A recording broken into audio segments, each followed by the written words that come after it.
The DI1 futures contract is a Brazilian interest rate future contract based on the one-day DI rate. Selic target is defined by the National Monetary Policy Committee. This rate is linked to the target level of the Selic rate.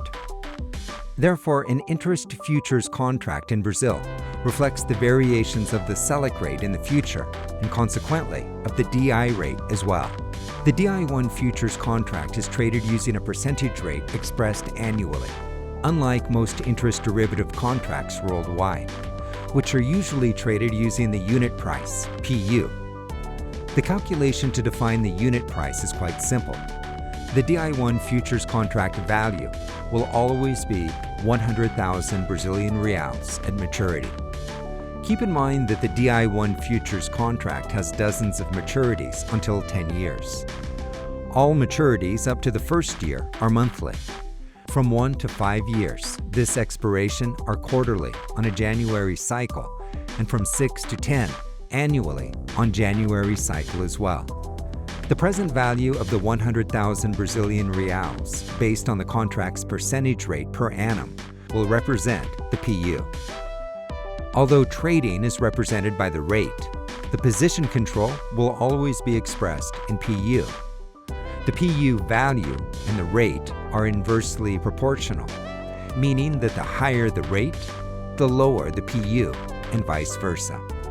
Therefore, it makes sense to say that an investor buying a DI1 futures contract is long positioned in rate and short positioned in PU. In the DI1 futures contract, the traded rate ranges from the trading day to the contract's maturity, unlike euro-dollar contracts, for example, which have a fixed 3-month term. That being said, it's possible to conclude that the BPV, basis point value, of the contract is variable. As the contract term gets closer to its maturity, the BPV also decreases. The tick size of the contract from the first to the third contract month is 0.001%. From 4th to 12th is 0.005%. And for other contract months, the TS is 0.01%. The regular trading hours of this contract is from 9 a.m.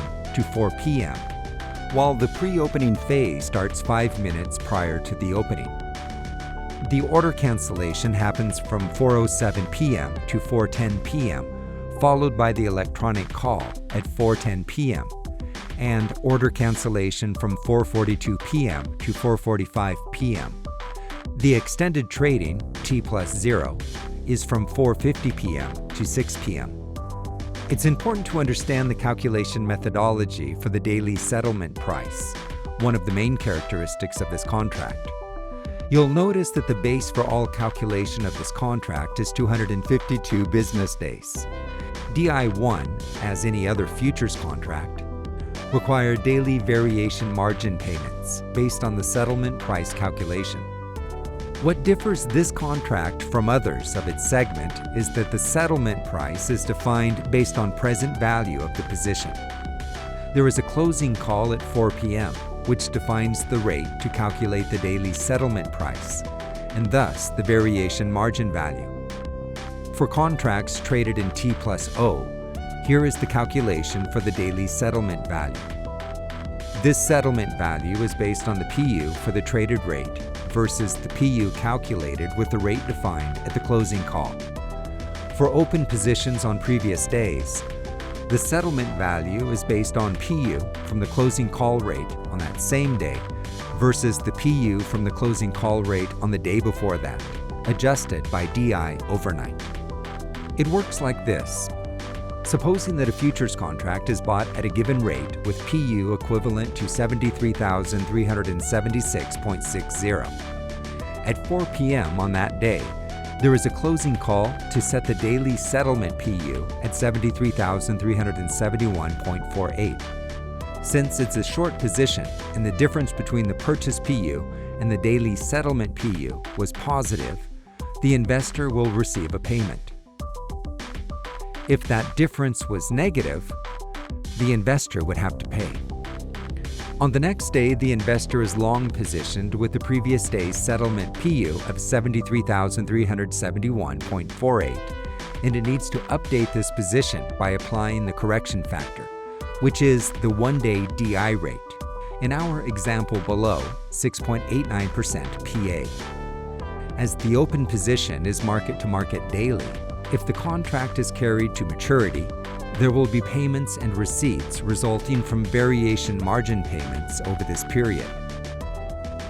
On the expiry day, the balance of payments and receipts will be equivalent to the difference between the contracts traded and the DI rate accumulated times the notional of the operation. Note that trading a DI1 futures contract is equivalent to trading swaps, considering the carrying costs and the daily resets.